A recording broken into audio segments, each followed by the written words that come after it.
Bueno, hola, ¿qué tal? Buenas noches. Bienvenidos, bienvenidas y bienvenidos todos a la presentación de esta traducción del Fedro de Platón, un texto en el cual ha trabajado la doctora y especialista María Angélica Fierro.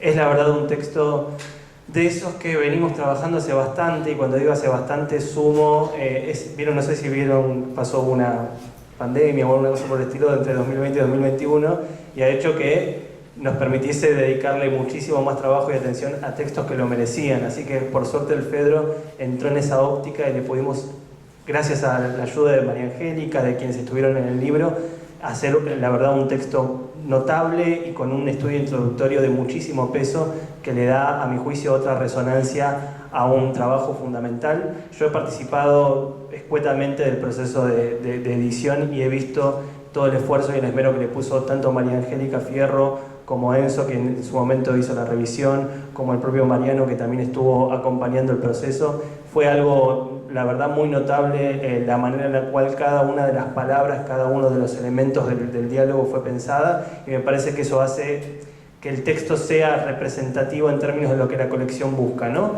Ediciones locales, traducciones hechas por especialistas argentinos que muestren la capacidad que tenemos nosotros mismos de poder pensar la cultura en términos casi, te diría, universales y canónicas, en la acepción más concreta del término. El Fedro, en términos personales, es un diálogo muy visitado. Yo vengo de la carrera de letras y uno siempre tiene esas tentaciones de meterse con algunos filósofos, y bueno, la lectura de Derrida hace obligatoria la visita por el Fedro. A mi juicio me parece que es algo de mucho peso para la recepción intelectual de filósofos contemporáneos el hecho de que tengamos disponible esta traducción, porque ya no es solo leer por ahí a tal o cual artículo de Derrida o cualquier otro filósofo, sino es directamente ir a la fuente con el trabajo excepcional de María Angélica. No voy a abundar mucho más en palabras, pero sí les recomiendo con muchísimo énfasis que en algún punto no solo lo compren y lo lean, sino también vean el peso y el trabajo de tanto tiempo de parte de la doctora Fierro que se ven plasmadas en esta traducción. La persona que va a hablar a continuación es el coordinador de la colección clásica, el doctor Mariano Sverlov, que, como les dije, acompañó de una manera muy contundente el proceso de traducción de la obra. Invitada por parte de la doctora Fierro se encuentra la doctora Cecilia Colombani, quien también dirá algunas palabras. Quien está a su lado es el... ¿Ya sos doctor, Enzo? No, todavía no. Bueno, le pegan el palo. El querido doctorando. En eso estamos. Muy bien, estamos iguales, ¿eh? Los dos doctorandos. Bueno, el doctorando Enzo Diolaiti, quien también realizó, como les decía, el acompañamiento del texto y la revisión junto con la profesora y doctora Fierro, y obviamente va a cerrar la cuestión la propia traductora, que seguramente tendrá mucho para decir acerca de su trabajo. Pido por favor un aplauso de recepción. Estemos contentos.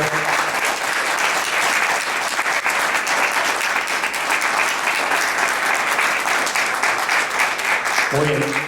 Dicho todo esto, doy la palabra... ¿Vas a hablar por ese micrófono, Mariano? Sí, se escucha perfecto. Doy la palabra al doctor Mariano Sverlov. Muchas gracias. Bueno, primero que nada, les doy la bienvenida a este evento, a esta presentación que a mí me pone muy contento. Este es un proyecto que tiene... ¿Cuándo empezamos a hablar sobre esto? ¿2007?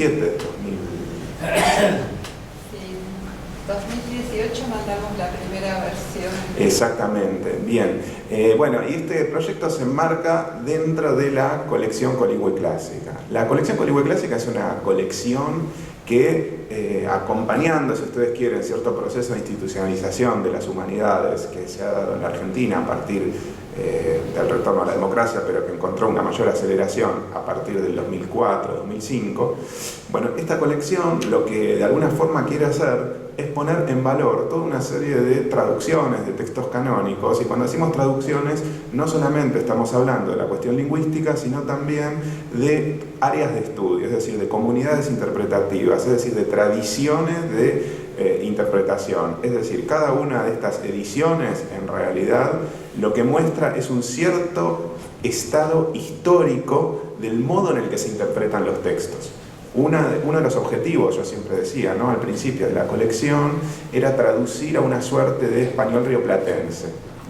Poco a poco nos fuimos dando cuenta, primero que, digamos, con una breve reflexión teórica, que es español rioplatense, que uno considera neutro, por supuesto no existe, o sea, no tiene el menor sentido, digamos, hablar de semejante idea de neutralidad, es más bien un constructo puramente imaginario que debe ser analizado en términos glotopolíticos.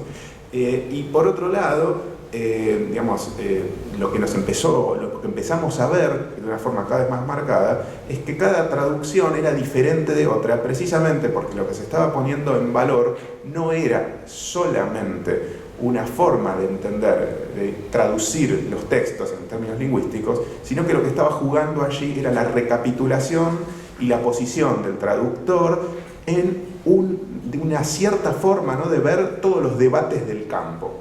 En ese sentido, hay una marca histórica en los textos, en el sentido de que uno puede leer en cada uno de esos prólogos de traducción la posición del traductor y la posición del traductor frente a toda una tradición interpretativa, que muchas veces es una tradición interpretativa en la cual coincide lo local y lo global y lo universal. Y lo local y lo universal, y en el medio muchas veces lo latinoamericano, en el sentido de forma también de interpretar los textos, y acá pienso en la formación, ¿no?, y en los trabajos de docencia y de investigación de María Angélica en México. Eso por un lado. Entonces, un poco para que se entienda, digamos, lo que queremos hacer con esa colección, me parece muy interesante volver a un texto muy famoso de Borges, que es El escritor argentino y la tradición. Este escritor, famosamente, dice que nosotros estamos ubicados en el margen de la tradición occidental, un poco como los judíos y como los irlandeses, y que de alguna forma la función de Latinoamérica es como recoger esta tradición occidental desde un lado periférico. Entonces, un poco la actitud que Borges le recomienda a los latinoamericanos es el de la irreverencia, ¿no? Este texto es muy conocido, es un texto que se ha convertido casi en una doxa para pensar la traducción. Justamente lo que viene a demostrar esta clase de trabajos es que esta bipartición que hace Borges entre una cultura europea orgánica y una cultura latinoamericana que sería inorgánica, fragmentaria, condenada a la irreverencia, que esta bipartición es absolutamente falsa.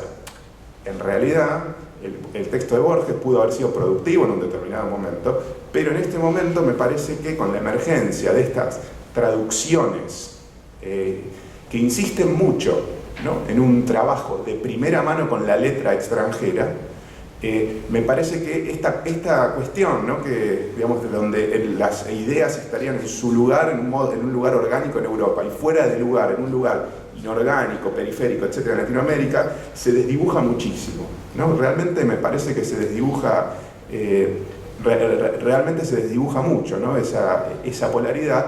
Y lo que hay que pensar, me parece, es el modo en el cual desde Latinoamérica se accede de primera mano a textos del canon occidental, podríamos decir, y no solamente occidental, esto hay que aclararlo. Pensemos que Borges, en el escritor argentino de la tradición, también famosamente, dice que y como parte de la irreverencia, que en el Corán no hay camellos.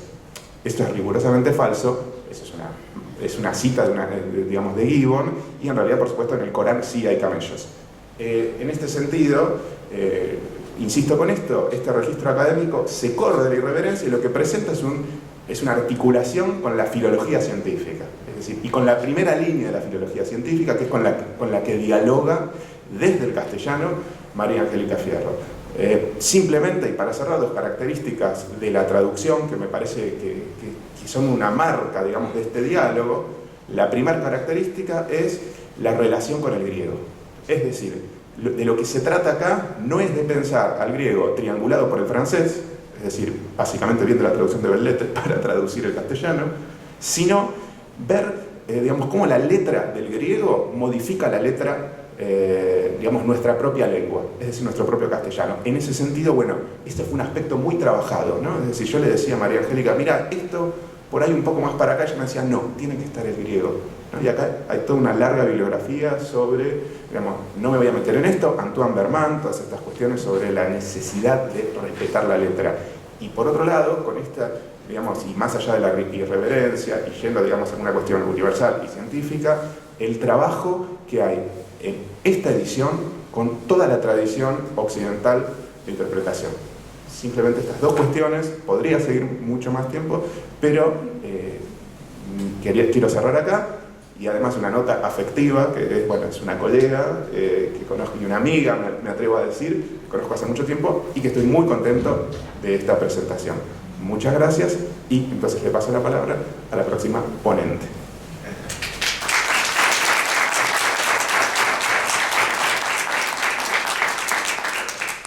Bueno, buenas noches a todos. Me parece que no. Esta presentación comienza por donde no debería comenzar. El primer logos me sitúa en mi alegría de estar presentando el texto de una amiga. Esa dimensión afectiva suele estar ausente de las presentaciones académicas, pero para mí el hecho celebratorio es un ethos, una forma de estar instalada en el mundo. Celebro con alegría esta bellísima traducción y celebro el tema convocante del diálogo platónico. Nuestra amistad tiene hoy un día de fiesta. Es el amigo que, en gesto de filía, se acerca a la invitación del amigo para honrar su obra.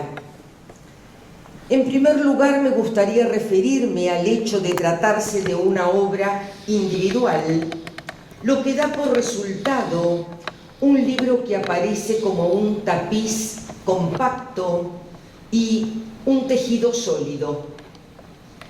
Encarar una obra de traducción anotada da cuenta de un cierto posicionamiento dentro del campo disciplinar.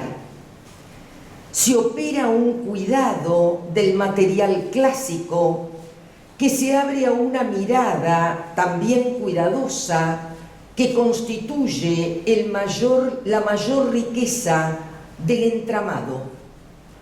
Cuidar una traducción, como lo hace la doctora Fierro, es poner al libro en perspectiva y en diálogo con su autor. Se produce entonces una fantástica sinfonía y la posición del traductor y el comentarista dialoga, en el mejor sentido griego, con el texto clásico, a partir de un atravesamiento mutuo. La unidad de la obra está dada por un enfoque problemático. El tema que el Fedro como problema indaga. Iniciar la producción textual por una problematización consolida la inquietud del traductor, que lo hace su propio problema. El problema de la traducción y del comentario deviene entonces en el problema de la autora y resulta así un texto amoroso, teniendo en cuenta el tema del diálogo, amable para leer. ¿Cómo abordar un texto de la antigüedad que guarda relaciones con el presente, tal como ocurre con el tema del amor y de la verdad? Juego caleidoscópico que mueve las piezas del pasado y del presente como núcleo problemático. El tema y el pathos están puestos esto mesón en el medio, en el punto central. Imaginemos la acción de los guerreros homéricos y el valor del centro como aquello común que pertenece al círculo de los guerreros. La traductora, a modo de los guerreros, ha depositado en el centro su pasión por la filosofía antigua y el resultado vuelve a ser un texto amoroso. La pasión por el logos es lo que la conduce a la escritura de un texto de tamaña envergadura. Está depositado en el centro lo común, lo que a todo filósofo interpela y eso común es la convocatoria por la antigüedad, como aquello que nos pertenece como objeto de pasión y de estudio. Platón y sus diálogos nos interpelan, nos convocan exactamente en la línea del campo semántico del verbo vocare, llamar. Los antiguos nos llaman porque desde sus propias condiciones de existencia han pensado y problematizado aquello que nos sigue convocando e interpelando. La obra se presenta como una obra en diálogo, no solo con la problemática que interpela a Platón, sino con su contexto histórico, lo cual abre las fronteras territoriales e históricas de la propia obra, elemento que la rica y extensa introducción capitaliza.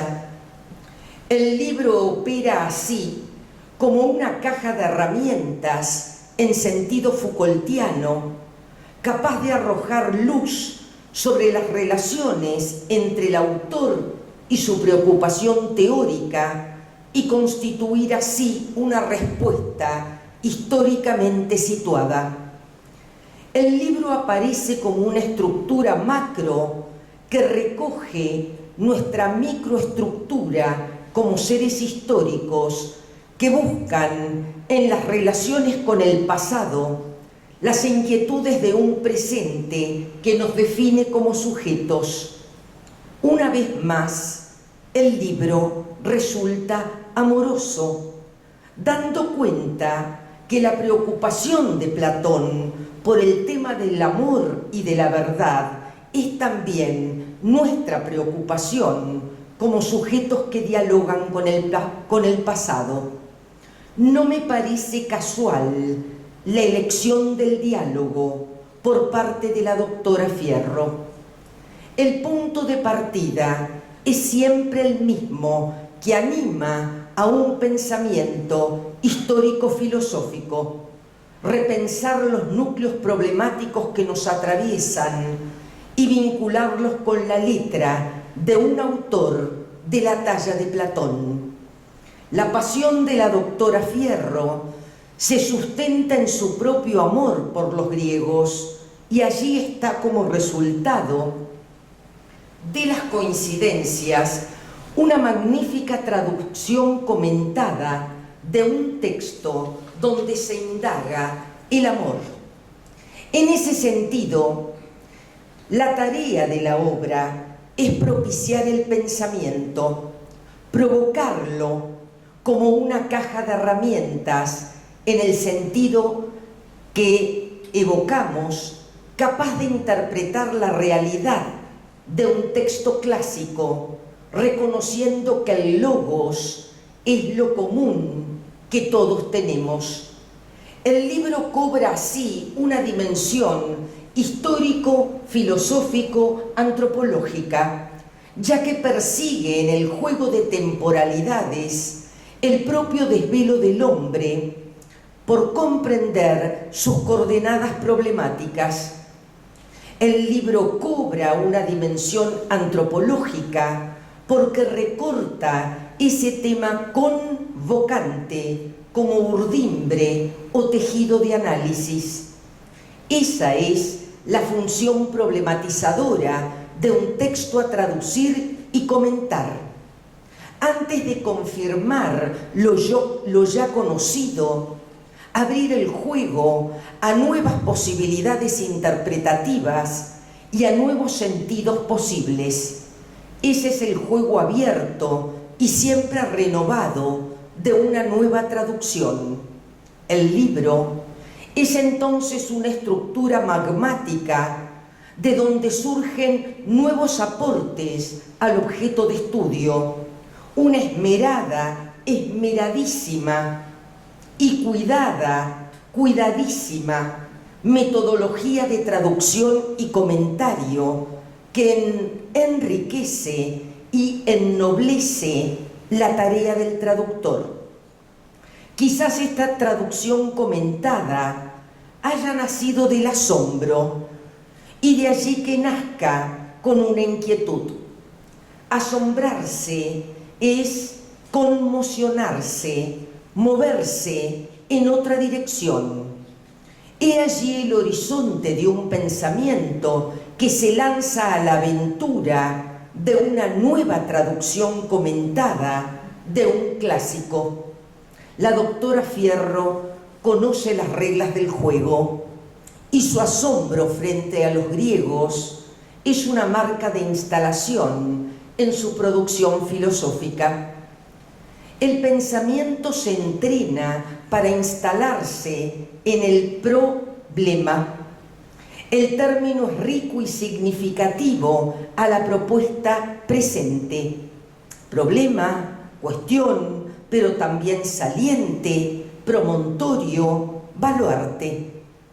El problema opera como una barrera a sortear, como un nudo a desanudar, y allí radica la dimensión de todo pensamiento, el origen problemático de toda instalación, el origen problemático de todo pensamiento devenido en esta magnífica traducción comentada.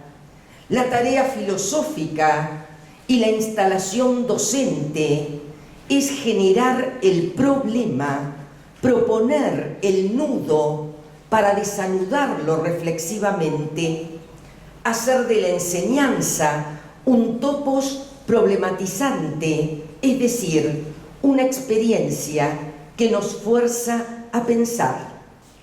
Quizás ese haya sido el impulso platónico y ese es el desvelo de la autora, propiciar el pensamiento desde su tarea de traductora y comentadora. La lectura de una traducción con su tapiz complejo de miradas y perspectivas es siempre un hecho transformador. Los estudios clásicos y filosóficos de Argentina reciben con alegría un aporte de estas características, llamado a repensar la función del traductor y del comentarista en su rol social. Me gustaría cerrar las reflexiones con una cita de Michel Foucault que describe la tarea del intelectual. Cito del Yo minimalista: para mí, el trabajo intelectual está relacionado con lo que se podría denominar esteticismo, en el sentido de una transformación individual. Es por eso que trabajo como un perro y lo he hecho así toda mi vida. No estoy interesado en el nivel académico de lo que hago, porque siempre he estado dedicado a mi propia transformación.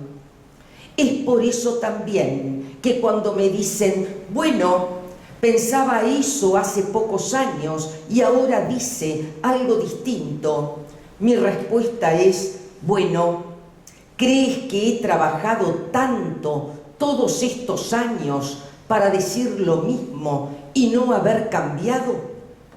Esta transformación de uno mismo por el propio conocimiento es, en mi opinión, algo cercano a la experiencia estética. Fin de cita. Quizás la vida se juegue en esa experiencia de trabajar como un perro, como lo ha hecho la doctora Fierro, para hacer de la vida una morada donde se instale una actitud de vida. Por eso, el tema es el amor y el libro, un texto amoroso, con la letra amorosa de mi queridísima amiga de la vida. Este libro, más que una simple traducción comentada, parece tener esas características: mucho esfuerzo, un denodado trabajo de perro y un intento transformador desde una actitud de vida. Gracias.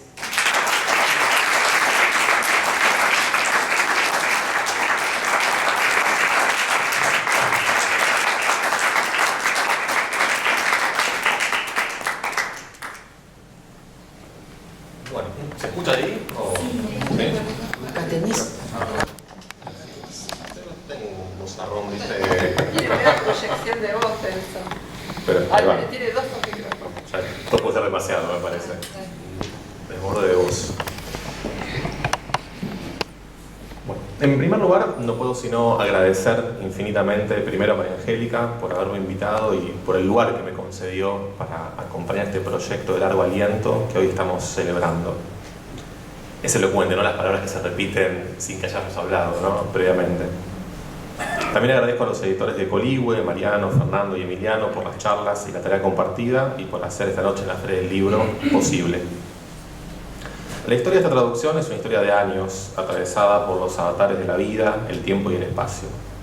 Puedo compartir con ustedes la historia de los últimos años, la historia de la que yo fui y soy testigo. Conocí a María Angélica en mayo del 2014, estamos en mayo del 22, en el marco de un seminario de doctorado que ella dictó sobre el Fedro en la Facultad de Filosofía y Letras. En el fluir de las clases, el diálogo platónico se iba revelando de modos insospechados que me resultaban cada vez más seductores. Atendíamos a la teatralidad del texto, propulsada por la matriz formal del intercambio dialógico, a los movimientos de persuasión y seducción con que Sócrates ejercía su influjo sobre Fedro para conducir su alma con palabras, a los resortes de comicidad que en los intersticios discursivos emergían como realización del paradigma teatral. Pero también reconstruíamos el argumento de la inmortalidad del alma, o analizábamos los relatos mitológicos entramados en el discurrir del diálogo o la plegaria final. Las múltiples modalidades discursivas, la hibridación genérica, se manifestaban así semana tras semana como uno de los aspectos formales más salientes de una obra clave. En definitiva, para reflexionar sobre la concepción platónica de logos, sobre la tensión oralidad-escritura, sobre la necesidad de una retórica alejada de aquella otra practicada por los sofistas maestros del engaño. Fue entonces cuando entré en contacto con una de las primeras versiones de esta traducción del Fedro, que hoy encuentra la luz. Al poco tiempo de finalizado ese seminario, María Angélica me pidió, con la generosidad y la humildad que la caracterizan, que la ayudara a pulir la edición del texto, a compaginar el aparato de notas, a unificar ciertos criterios de traducción. Y entonces empecé a conocer todo el trabajo de 2 lustros detrás de una tarea ingente de traducción. Un sinnúmero de pretextos, para emplear una categoría de la crítica genética, daban cuenta del complejo proceso de escritura, o mejor, de reescritura. Abundaban los anotadores con una nómina de palabras en griego junto con la correspondencia en castellano elegida, los cuadernos con la morfosintaxis del texto resuelta de punta a punta, tachaduras, interpolaciones, supresiones, borradores y más borradores. Todo ese material, que espero que todavía esté conservado, es el testimonio del dinámico proceso de repetir en otra lengua, con la paradoja que supone entender por repetir, recrear, de las decisiones traductológicas, de las vacilaciones que expresan el hiato que se abre entre 2 sistemas lingüísticos, entre 2 culturas tan distanciadas en el tiempo y el espacio. Desde ese momento se sucedieron múltiples reuniones para trabajar sobre el texto y sobre todo para leerlo en voz alta.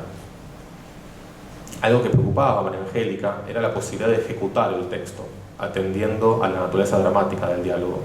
Así, toda vez que la lectura en voz alta, que es muy distinta a la lectura silenciosa, se frenaba o encontraba un obstáculo en la dicción, sobre ese pasaje volvíamos y lo revisábamos, trocábamos un término por otro en función de su sonoridad, cambiábamos el orden de las palabras, condensábamos una expresión o la disolvíamos, volvíamos al texto griego, a los comentarios filológicos, un ir y venir permanente.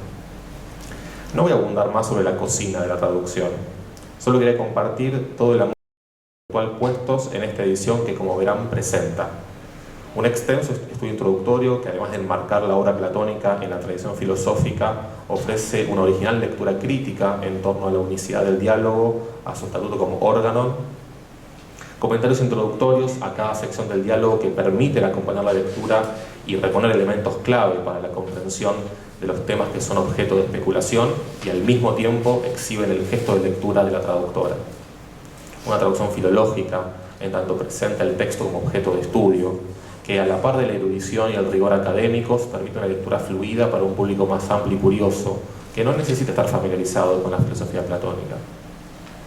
Y por último, pero no por ello menos importante, un profuso aparato de notas que en su exhaustividad recupera información del contexto sociocultural, establece relaciones con otras fuentes e intertextos, desmenuza los argumentos, presenta problemas de crítica textual a partir de la consulta de los últimos comentarios filológicos publicados, entre otros gestos.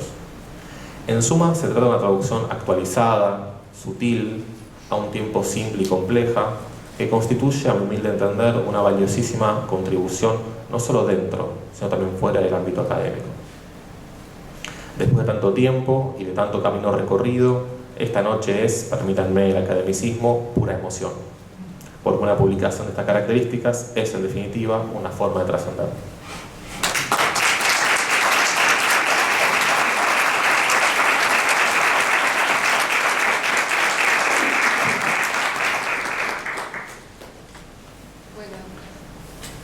No sé si se escucha el micrófono, no. Parece que no. Lo tenés que aprender. Supuestamente En la está base. aprendido. Está aprendido.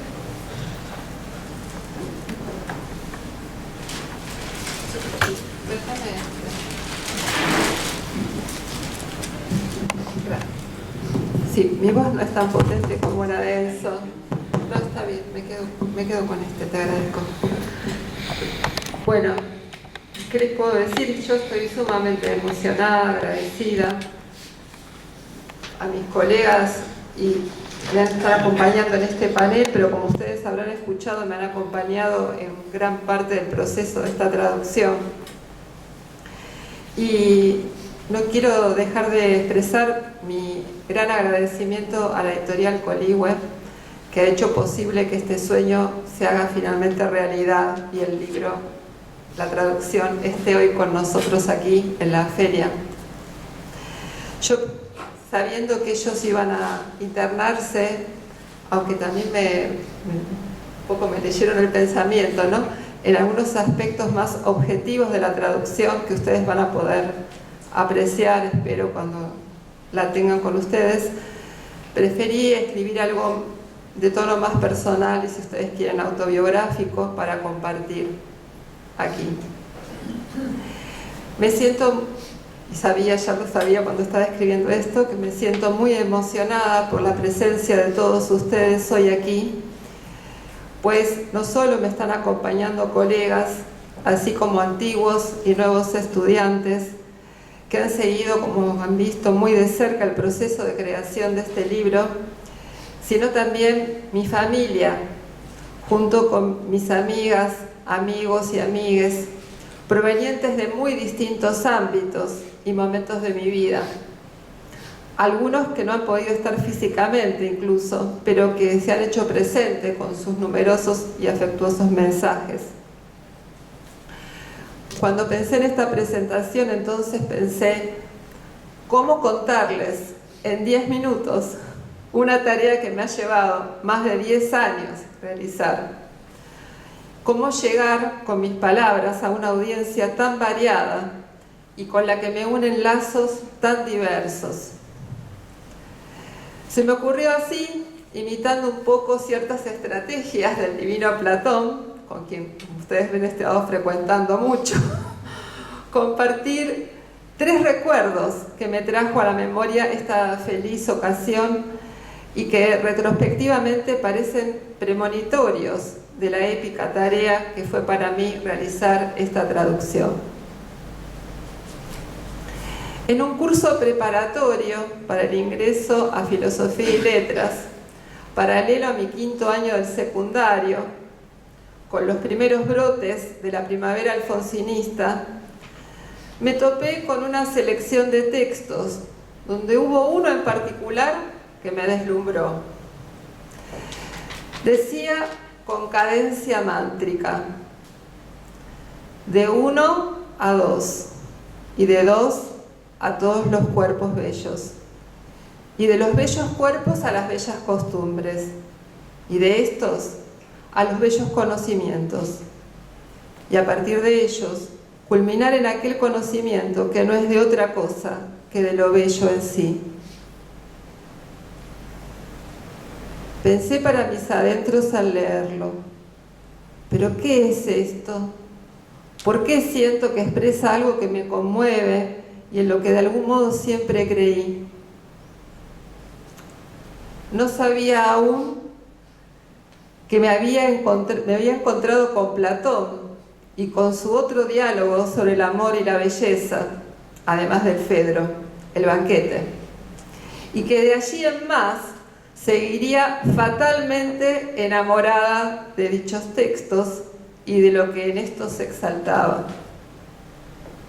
Así, ya graduada, mis primeros trabajos de investigación como becaria se abocaron al tema del eros, del amor en el banquete, tópicos que luego prolongaría en mi tesis de doctorado en el Reino Unido, vinculándolos con la teoría platónica del alma en la República y con la problemática pero ineludible relación de esta del alma con el cuerpo. Por eso quizá cuando recibí tiempo después la propuesta de adentrarme en el Fedro, esta se me presentó como el siguiente paso ineludible del camino hasta allí recorrido. En efecto, en este texto reaparecían todos esos hilos temáticos, con el agregado de reflexiones acerca del buen o mal uso de la palabra para generar en nosotros y en los otros amores de diverso tipo y a su vez consideraciones sobre la llama del deseo como necesario alimento para todo tipo de producción cultural y discursiva. En esta rememoración no puedo dejar de mencionar el encuentro en mi vida con dos grandes platonistas de muy distinta cepa, como Conrado Egersland y Christopher Rowe, que dejaron una huella imborrable tanto en mi formación académica como en la generación de una inagotable fascinación por el texto platónico. A este recuerdo, que se hundía en los orígenes temáticos que motivaron el emprendimiento de esta ingente tarea, se sumó otro que me revelaba tal vez un secreto y antiguo anhelo de llegar a traducir el Fedro de Platón. Ya en la facultad, cursando Lengua y Cultura Griegas II, nos habían dado cierta vez para ejercitar un pasaje proveniente justamente de este diálogo, del Fedro. Era un cuento que versaba acerca de seres humanos arcanos quienes, debido a que no podían dejar de cantar, morían de inanición. En razón de ello, los dioses, compadecidos, los habían convertido finalmente en cigarras y transformado en mensajeros de las musas. Con mi joven candor de entonces, pregunté a mis profesores: ¿realmente un día sabremos suficiente griego como para leer una obra de Platón entera del original? Ellos me respondieron afirmativamente, y según parece, les creí al pie de la letra, porque casualidad o causalidad, 20 años después me encontré aceptando el desafío de realizar la traducción precisamente de esa obra platónica. Poco imaginaba, no obstante, al aceptar el largo itinerario que me aguardaba. En efecto, el intento de descifrar la complejidad sintáctica, literaria y filosófica del Fedro se tornó por momentos en un laberinto, que hablaba Enzo, del que parecía imposible salir. No obstante, a su vez, el esfuerzo de detenerme en el sentido de cada frase, de cada oración, de cada argumento, me fue proporcionando la experiencia de conocer como nunca antes la sutil belleza del juego de Platón, al comprobar paso a paso la meditada elección de sus palabras y expresiones, por más intrascendentes o casuales que a primera vista parecieran. Llegué así finalmente a establecer esta traducción que hoy por fin ve la luz, en la que he intentado volcar el texto griego en un español fluido que conserve en lo posible la inimitable vivacidad y elegancia del original, mientras que los ensayos introductorios y las anotaciones al pie tratan de recuperar para el lector las omnipresentes alusiones al contexto sociocultural, al tiempo que hacer visible la elaborada urdimbre de esta obra platónica. Todo ello con la esperanza de que los lectores se enamoren del Fedro y emprendan el recorrido que Platón allí nos propone. Itinerario, excursión, travesía. Esto me lleva a la tercera rememoración personal, que mi íntima relación con este texto me despierta y que querría compartir hoy con ustedes aquí. El Fedro es el único diálogo de Platón en el que Sócrates, quien solo abandonaba Atenas para pelear por su patria, sale a conversar fuera de las murallas de la ciudad. En su plática con su amigo Fedro recrea, entre otras cosas, y de modo inolvidable, el viaje del alma humana, la cual, como un carro alado, arrastrado por un caballo blanco y bueno que colabora con su conductor, y por otro de dirección opuesta, malo y negro, lucha por alcanzar la verdad en un lugar más allá del cielo.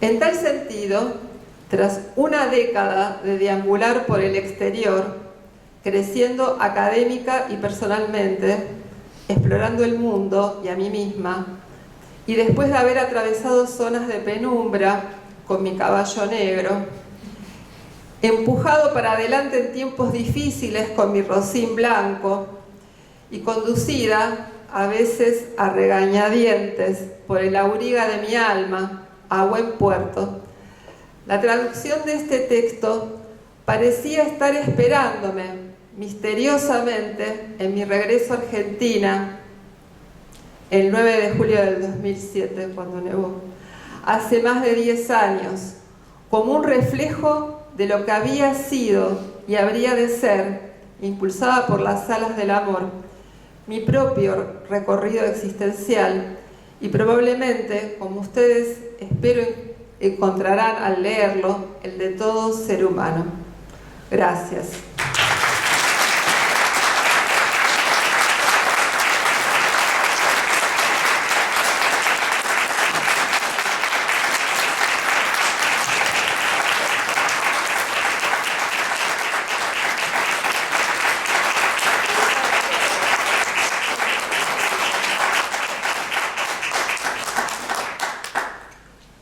Bueno, solo con todo. Hermosa la presentación, la verdad. Bueno, estoy muy contento de todo. Sí. El coordinador de la colección, el doctor Mariano Gorlov, dijo: hay tiempo para preguntas y todo. Hay 10 minutos, yo calculo 2 preguntas puntuales que se puedan resolver del público, por supuesto. No sé si alguien quiere hacer alguna pregunta. Comentario. Pregunta incisiva, la doctora Fierro está dispuesta a responder todo. Yo tengo curiosidad de que los textos, ¿qué copia original encontraste del griego, Sí. del texto de Platón? ¿Qué miraste? ¿Qué viste? Y si hay varias versiones o tuviste que elegir, tuviste que priorizar. Bueno, nada, tenía esa curiosidad de hace rato. Bueno, yo lo que hice fue un trabajo de traducción, no de edición, ¿no? Los que miran los manuscritos, los papiros y determinan un nuevo texto griego son los editores del texto griego. No fue el trabajo que yo realicé. Yo elegí una edición canónica, que es la de Burnet, la oxoniense.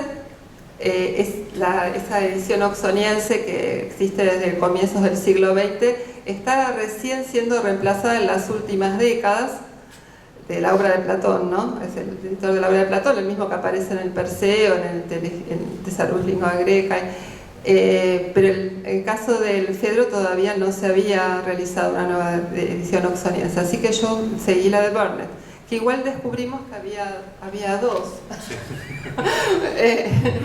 que presentaban pequeñas variaciones, y bueno, esto está, doy cuenta de los momentos en que yo me aparté de la edición de Barnett y miré otras ediciones como la de la Belles Lettres, bueno, por supuesto la de Christopher Rowe, de la Lev Classical Library, o sea, miré, y también muchos comentarios al texto griego, algunos muy clásicos como el de Debris, bueno, y algunos más recientes como el de Ryan, el de Eunice, que es el último de Cambridge. Bueno, pero digamos que la edición que sigue el texto, mi traducción, es la de Barnett, la de Oxford. Muy bien, nos queda una pregunta más. Sí, nos queda una pregunta más seguro. No sé si alguien quiere animarse a este juego. Ahí va. Gastón, querido. Ya que estamos, Llegaste como al banquete, ¿no? Llegaste como Sócrates, llegaste. No, mi pregunta es, ¿en qué momento decidiste que había terminado? No me refiero a una fecha, sino al concepto de la tarea finalizada. ¿Cuándo pudiste tomar esa decisión? Porque supongo que es un trabajo que no termina nunca, infinito, ¿no? Claro, sí, acá lo voy a traer a mi querido psicoanalista, que muchas veces en estos trabajos de los intelectuales me citaba a Truffaut, si no me equivoco, que decía: una película se termina cuando uno dice, bueno, acá se terminó. Quedó como quedó, hay que cortarlo, ¿no? Pero hubo varios momentos de acá se terminó y retomar lo que le contaba, con lo que le respondí un poco a Mariano, ¿no? Primero envié una versión que yo consideré que era mi primera versión final en realidad. Después hicimos este trabajo en colaboración con Enzo para revisarla y ajustarla. Y esa la enviamos creo que en el 2018, esa fue la que mandamos en el 2018. Estoy pensando en las fechas, no sé si fue, me parece que fue el 2017 en realidad, porque el 2018 fue un año muy difícil en mi vida, que no hubiera podido terminar la traducción. Justamente por eso me alegré que aunque en el 2017, bueno, en el 2017 perdí a mi padre, pero la pude terminar, y en el 2018 perdí a mi madre. Me hubiera sido imposible terminarla realmente. Así que a fines del 2017 la pude terminar, la pude enviar. Sobre esa traducción luego trabajamos, volvimos a enviar otra versión. Y después, bueno, iba a salir en realidad en 2020, creo, cuando, bueno, como ustedes saben, llegó la pandemia, buenas noticias. Y a fines del 2019 ya habíamos enviado la que era la final con Mariano, súper revisada, para lograr esta fluidez del español, ¿no? Ya estaba todo muy trabajado, pero seguíamos mirando. Yo les quería decir un poco esto también porque mi audiencia, como les digo, es muy diversa. Están mis amigas del primario, del secundario, mis amigos del tango, mi familia, mis antiguos y nuevos estudiantes y por supuesto mis colegas. A mí me gustaría que todos disfrutaran del texto, y el texto quisimos que se pudiera leer de corrido si uno no quiere mirar ni una nota, y que fluya, y si quiere leerse todas las notas o elegir alguna o elegir un estudio introductorio, como que sea una traducción que vaya más allá del público especializado, además de que le interese por supuesto a mis colegas del área, ¿no? Entonces, para lograr ese texto hubo mucho trabajo, donde acá también Mariano es un colaborador esencial. Entonces ahí llegó recién la versión final. Pero bueno, cuando la lea seguramente por ahí voy a decir, ¿y esto? O cuando lea las reseñas sobre todo. Vamos a ver qué me dicen los colegas, ¿no? Bueno, yo sumo una cosa también como el que entró medio por la ventana al libro, Una cosa que me sorprendió muchísimo es una elección de María Angélica en términos de cómo organizar la lectura, que tiene justamente un primer mapa conceptual, básicamente, porque es eso, en donde divide al diálogo en función de cuáles son los temas preponderantes, y aparte tomas decisiones como traductora y especialista en el tema, al darle prioridad, por ejemplo, a la primera parte / prólogo y a la oración final, a PAN, que esas son cosas que estuvimos conversando en el último tramo del proceso de edición.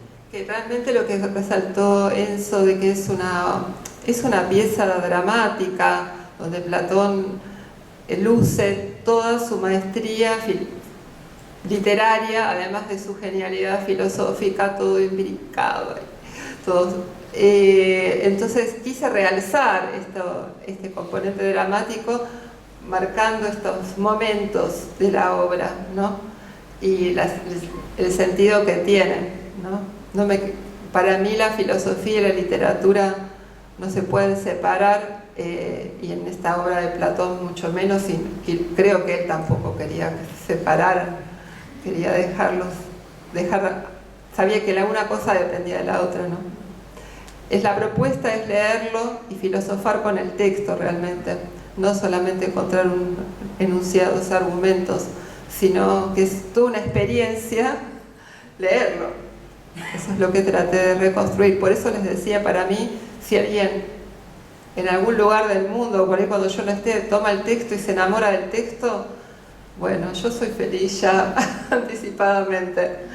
Más que el 14 de mayo es 14 de febrero, porque estamos todos enamorados. Sí. Dicho todo esto, un aplauso muy grande para María Angélica. Muchas gracias, Enzo, Cecilia, Mariano. En la mesa de atrás, yo sé que ustedes están preguntando ahora, ¿pero dónde consigo este maravilloso texto que tengo tantas ganas de leer? Bueno, justamente hemos provisto la mesa de atrás con sendos ejemplares, así que los invito a visitar la mesa. Muchas gracias por venir y espero que tengan un buen fin de semana.